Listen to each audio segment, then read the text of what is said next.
There was a time when television shows presented an ideal of what family life was all about. It was probably about a half century ago when there were TV shows such as Leave It to Beaver or Father Knows Best. Even going into the 70s, we saw what an ideal of a blended family could be like with the Brady Bunch. And also a little earlier than that was My Three Sons with a single-parent family. So Hollywood can depict what family life really could be, or a little bit of in a humorous aspect perhaps. I think in more recent times, though, we've seen a real downfall in the way that family life is portrayed, and it's really very, very sad, because I hope that it is not an indication of where our culture is going, or that people don't think that when they see a TV show such as The Simpsons, which was more in the 80s, perhaps Married with Children, which my grandmother, when she was in her 80s, said that show, she didn't intentionally watch it, of course, but one day stumbled upon it and said that show was definitely the downfall of our culture. But also when we hear today and we see on TV shows like Modern Family and The New Normal, folks, it's anything but normal. And if we lose what the ideal is, what road are we going down? If we lose what the ideal, whether it be the ideal for a blended or mixed family, for a single-parent family, for what we would call a traditional family, if we don't have a vision for what our family could be, and if we don't have a vision for it being holy, and being able to have a sense of both the complementarity of the male and the female, being able to exhibit the qualities of Saint Joseph and of the Blessed Mother, then really what is going to happen going into the future in our homes, and more so even in our society. So really today is an extremely important day for us to pray for all families. And family can be an institution and really a part of our culture that gives such great joy. I think we would all agree that really the home can be a place of peace, it can be a place of hope, it can be a place of happiness. But also those who love us the most can also cause us the greatest heartache and the greatest pain because of that sense of love. And so when we think of family, there is also that woundedness that takes place, that need for healing that is really so necessary. Probably every family has some situation in it that maybe it could be better, and my folks, life is not a TV show. So the family that we have been given has been given to us by God. It has been given to us by the Almighty for a reason, maybe for us to grow, maybe for us to learn how to include Him more in our homes, maybe for us to be able to find where that healing comes from, especially where there is great sadness in many homes. But that whole sense of what the family involves, even in the church, and even in our own rectory, for instance, you may say, well, Father, what do you know about family life? You don't have a family of your own. But I live in a household that really functions as a family, that we eat meals together, we live together, we have the chance to be able to share together. I assure you, as priests, we're not hatched at the age of 30 wearing flowing robes and coming and celebrating Mass. I come from a family also, a family like yours, and that's my family. But I think it's very important even to realize that the church needs really, again, that sense of complementarity. I know the mother foundress of the Order of Nuns that we have now, the servants of the pierced hearts of Jesus and Mary, when I was speaking to them about coming here last year, she said, Father, this is my philosophy about really how we work together. She said, everybody needs a mother and a father, including the church, and you as a priest serve as the father, and we as the sisters serve as the mother. So once again, it's sort of like another aspect of how family life can very much come together, because we even are a parish family. That word can take on even different connotations. But there is a sense of the presence of God when family exists and the need for His grace. When we today celebrate the Holy Family of Nazareth, we may think that this was an idyllic situation. But I can assure you, folks, this was not totally perfect. Think of how the child was conceived. Was a little bit under dubious circumstances. Joseph was kind of doubtful. When we see where the child was born in a stable, it wasn't a birthing suite over at Florida Hospital. It was far from it. There was an odor. It was a barn. There were probably animals around. It was very, very different than maybe what we would think. At a very young age, and young as a family, they were forced to leave their homeland. They had to go to Egypt and be immigrants in a foreign country. And then at the age of 12, we see how Jesus was separated from his parents in the caravan. And so as a result, after 3 days, could you imagine your child being gone for 3 days? Now, it's a little bit different because it was mainly family and people that they all knew. So it wasn't odd that they would have been separated, but obviously there was friction there. Because as Mary said, you caused us anxiety. So this was not a perfect situation. This was not a perfect family. And I don't know if a perfect family exists. But we have to be able, once again, to have a vision for what we want our family to be.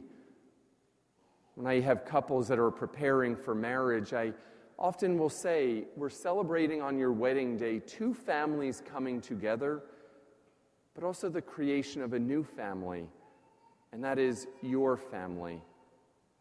And into your home, you bring your own personalities. You bring that mix of people and situations, demographics. It's going to all be very, very different, of course. And that's why it's so necessary for God to also be a part of your family, of my family, of every family. It's kind of sad also that we seem to want to have prayer outside of the schools and out of the public realm. It almost seems like anything to do with religion today is kind of like taboo. Well, we don't want to push it on someone else. We have to work so hard, even more so, to make sure that God is always in our home, that He's in our community, not just here at 1020 Montgomery Road, but in the larger community too. That He's a presence, it starts in the place where we rest our head every night, when we go to sleep and we ask for the angels to surround us, and where we wake up each morning, hopefully in a place where there is a peace, where there is hope, where there is joy, and where there is love. Something that the Holy Family very much we see in the example of Mary, Joseph, and Jesus, that they very much had as a part of their existence was acceptance. Look at how Mary accepted the will of God. They had loyalty. Even at the cross, Mary stood as is depicted in our own crucifixion scene. She stayed with Jesus till the end. She didn't abandon him. She didn't leave him. She may not have always agreed with him, but remember at the wedding at Cana, she said, do whatever he tells you to do. She respected him. Also in the Holy Family, there was forgiveness. They didn't hold a grudge after Jesus was lost in the temple. No, there was forgiveness and there was a future for them. And most of all, there was love. There was the beauty of a sense of love because God's presence was there. And when God's presence is known, even in our own dinner table conversation, it is the opportunity to be able to perhaps see through the challenges that maybe we present on the outside and be able to see God in each person on the inside. One of the shows that I mentioned, I think of, is The Simpsons. And it's kind of there in the 1980s, was a popular show, and I think it's even still on. And I tell you, it is so, so sad when I see not love, but sarcasm coming through. That's a huge danger in family life, is that sense of sarcasm, of not being real, because it's not loving. When we are sarcastic with one another, we're not respecting. the image of God in the other person. And so how is it that perhaps each family and each one of our homes can have more of a sense of holiness as part of the vision that we have for it? One of those ways is making sure that each day some sense of prayer is in the house. It is so simple to be able to pray before meals. And I know for our children, it's awkward sometimes. I know it's awkward. As I say, I grew up in a family, and you may feel funny about letting it be known what's inside of the soul. Maybe how you talk to God. But that's why we have, in our Catholic tradition, wonderful rote prayers that we all learned from our parents. Bless us, O Lord, in these thy gifts. But do we really know what we're saying? It's that sense of praying, maybe sitting around the dinner table occasionally and just giving thanks for something, having each person, as we do not just on Thanksgiving, but maybe more frequently, to see how we see the world and what we're grateful for. Again, to be able to see on the inside of the person. I also invite you, as perhaps you start taking the Christmas decorations down, hopefully after January the 6th, because there is the 12 days of Christmas, but that you will maybe keep a couple figures of the Nativity out as a reminder. There's nothing wrong with, they're beautiful figures of Mary, Joseph, and the child. Just leave them out on the shelf. Not just pack them away and bring them out for a month each Christmas, but perhaps leave it out as a reminder of the call to holiness in your home. Just this morning, it was freezing outside, but we walked over after the 8 o'clock Mass and had a procession over to our Holy Family Grotto. Maybe you don't even know that it exists here on our parish campus. It's just right in front of where the bookstore is and the parish offices. It used to be behind where the old church was. And there in that grotto, we just restored it. We got a new statue. It was a nice statue. We got a miniature of it, actually, for over at the rectory. And we put it in there and also put a quote there across on the wall from Blessed John Paul II. I invite you to go and to visit the grotto, and so that you can see it either today or in the next couple of weeks. Go over there as a family after Mass. Go into the Blessed Sacrament Chapel after Mass. Just sit in quiet for a few moments. The quote says, "The Holy Family is the beginning of countless other holy families."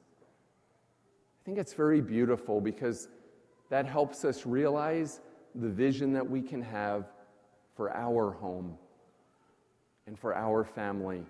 And I assure you, it's not a TV show of 2012. The vision for our family is one that receives the grace of God, that receives His love, and ultimately is holy. What do you want for your family?